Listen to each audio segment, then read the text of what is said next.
இயேசு கிறிஸ்துவின் இணையற்ற நாமத்தில் என் உள்ளங்கைகளில் உன்னை வரைந்திருக்கிறேன் என்கிற ஆண்டவர் கொடுத்த வாக்கு தத்தத்தோடு கூட சேர்ந்து கிறிஸ்துவில் விசுவாச ஊழியங்களின் சார்பில் உங்கள் அனைவருக்கும் என்னுடைய அன்பான வாழ்த்துதல்களை தெரிவித்துக் கொள்கிறேன். இன்றைய நாளுக்கான கோல்டன் ஆப்பிள் ஏசாயா தீர்க்கதரிசியின் புஸ்தகம் 52 அதிகாரம் 1 எழும்பு எழும்பு சீயோனே, உன் வல்லமையை தரித்துக்கொள். இன்றைய நாளுக்கான செய்தியின் தலைப்பு, ஆண்டவர் கொடுக்கும் வல்லமையை தரித்துக் கொள்ளுங்கள். வல்லமை என்றால் என்ன? வல்லமை என்றால் வலிமை என்று பொருள்படும். சர்வ வல்லமை என்றால் சகல வலிமையும் பொருந்தியது என்று அர்த்தம். இந்த உலகத்தில் சர்வ வல்லமை உள்ள ஒருவர் உண்டு என்றால் அது நம்முடைய ஆண்டவர் மட்டுமே. அவர் சர்வ வல்லமை உள்ள தேவன்.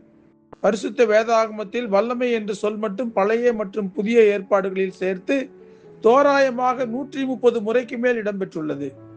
இதில் சர்வ வல்லமையையும் சேர்த்தால் இதன் எண்ணிக்கை இன்னும் அதிகமாகும். ஆகவே பரிசுத்த வேதாகமத்தில் பல வகையான வல்லமைகளை நாம் பார்க்கலாம். ஆண்டவரை போலவே ஆண்டவருடைய வார்த்தைகளுக்கு வல்லமை உண்டு. ஆண்டவருடைய நாமத்துக்கு வல்லமை உண்டு. சிலுவையில் ஆண்டவர் சிந்தின இரத்தத்துக்கு வல்லமை உண்டு. பரிசுத்த ஆவியானவருக்கு வல்லமை உண்டு. ஜெபத்துக்கு வல்லமை உண்டு. துதிக்கு வல்லமை உண்டு. இப்படி வல்லமை என்கிற வார்த்தை பல விதங்களில் வலிமையோடு கூட காணப்படுகிறது. ஆண்டவருடைய வார்த்தைகளுக்கு இருக்கிற வலிமையை பலர் சாதாரணமாக எடை போட்டு விடுகிறார்கள். ஒரு சம்பவத்தை பாருங்கள். இரவெல்லாம் மீன் பிடிக்க பிரயாசப்பட்டு களைத்து சலித்து போன பேதுருவிடம், உங்கள் படகுகளை ஆழத்துக்கு தள்ளி வலையை போடுங்கள் என்று இயேசு கிறிஸ்து சொன்னார். அந்த ஆண்டவருடைய வார்த்தைகளின்படி செய்தாலும் ஒன்றும் கிடைக்காது என்கிற எண்ணம் பேதுருவுக்கு இருந்தாலும் தன் சலிப்பையும் மறந்து இயேசு கிறிஸ்துவின் வார்த்தைக்கு எந்த மறுப்பும் கூறாமல், உம்முடைய வார்த்தையின்படியே வலையை போடுகிறேன் என கீழ்ப்படிந்து பேதுரு வலையை போட்டார். அதன் பலனாக திரளான மீன்களை அவர் பிடித்தார். வானமும் பூமியும் ஒளிந்து போனாலும் ஆண்டவருடைய வார்த்தைகளின் வல்லமை ஒளிந்து போவதில்லை என்பதை இந்த சம்பவத்தின் மூலம் நாம் தெரிந்து கொள்ளலாம். ஒருமுறை 100க்கு அதிபதி ஒருவன் தன் வேலைக்காரனின் சுகவீன நிலையை கண்டு, ஆண்டவரே, நீர் என் வீட்டுக்குள் பிரவேசிக்க நான் பாத்திரன் அல்ல, ஒரு வார்த்தை மாத்திரம் சொல்லும், அப்பொழுது என் வேலைக்காரன் சுஸ்தமாவான் என்று வேண்டிக் கொண்ட போது கர்த்தருடைய வார்த்தையின் வல்லமையிலே முழுமையான விசுவாசம் அவனுக்கு இருந்ததை நாம் காண்கிறோம். அவனுடைய விசுவாசத்துக்கு வெற்றியும் கிடைத்தது. மரித்து 4 நாளான லாசர் இருந்த கல்லறைக்கு முன்பாக நம் ஆண்டவர் நின்று, லாசருவே வெளியே வா என்று வார்த்தையை சொன்னபோது லாசரு உயிரோடு கூட எழும்பி வந்தான். இப்படி இயேசு கிறிஸ்துவின் வார்த்தைகளுடைய வல்லமையை குறித்து மாத்திரமே நாம் சொல்லிக்கொண்டே போகலாம். அந்த வல்லமையுள்ள தேவனையும் அவருடைய வல்லமையுள்ள வார்த்தைகளையும் நம் இருதயத்திலே பதித்து வைத்துக் கொண்டு ஆண்டவருக்கு சாட்சியாக வாழும்போது ஆண்டவர் நம்மையும் வல்லமையுள்ள மனிதர்களாக மாற்றுகிறார்.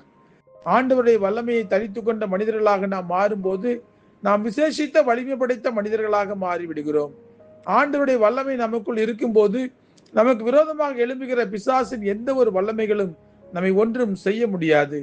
ஆண்டவர் கொடுக்கிற வல்லமையோடு, ஆண்டவருடைய வார்த்தைகள் கொடுக்கிற வல்லமையோடு, இயேசு என்கிற நாமத்தின் வல்லமையும் நாம் பயன்படுத்தினால் பல அற்புதங்களை நம்முடைய கண்களால் நாம் பார்க்க முடியும்.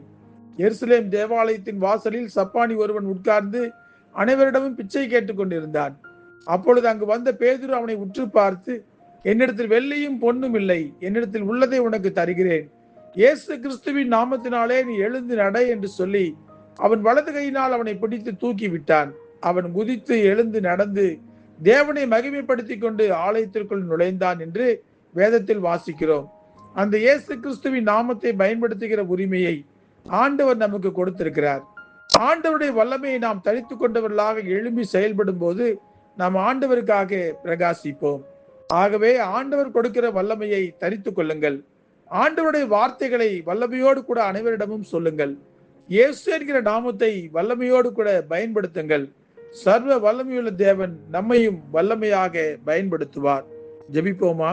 அன்புள்ள ஆண்டவரே, எழும்பு எழும்பு சீயோனே, வல்லமையை தரித்துக்கொள் என்கிற வேத வசனத்தின்படி ஆண்டவரே, நாங்கள் எழும்பி உம்முடைய வல்லமையை தரித்து கொண்டு இந்த உலகத்திலே செயல்படுகிற ஒரு விசேஷித்த மனிதர்களாக எங்களை நீர் மாற்ற வேண்டும் என்று சொல்லி நாங்கள் ஜெபிக்கிறோம். அப்பா, நாங்கள் பலவீனமானவர்கள், எங்களுக்கு பலத்தை கொடுக்க ஒருவரால் தான் முடியும். ஆண்டவரே, நீர் உம்முடைய வல்லமையை எங்களுக்கு கொடுக்கும் போது அந்த வல்லமையோடு கூட இந்த உலகத்திலே எழும்பி பிரகாசிக்க எங்களால் முடியும்.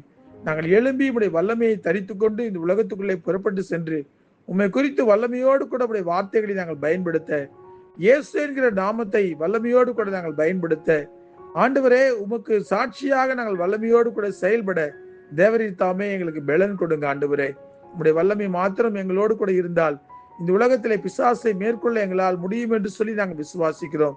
பிசாசின் எந்த வல்லமைகளும் எங்களுடைய எல்லைகளுக்குள்ளே நுழைய முடியாது என்பதை நாங்கள் உணர்ந்திருக்கிறோம் ஆண்டவரே. ஆகவே உம்முடைய வல்லமையை நாங்கள் தரித்துக் கொண்டு உமக்காக எழுப்பி பிரகாசிக்கிற பலனை நீர் எங்கள் ஒவ்வொருவருக்கும் தருவீராக. இயேசு கிறிஸ்து என்கிற வல்லமையுள்ள நாமத்திலே ஜெபிக்கிறோம் நல்ல பிதாவே. ஆமேன், ஆமேன்.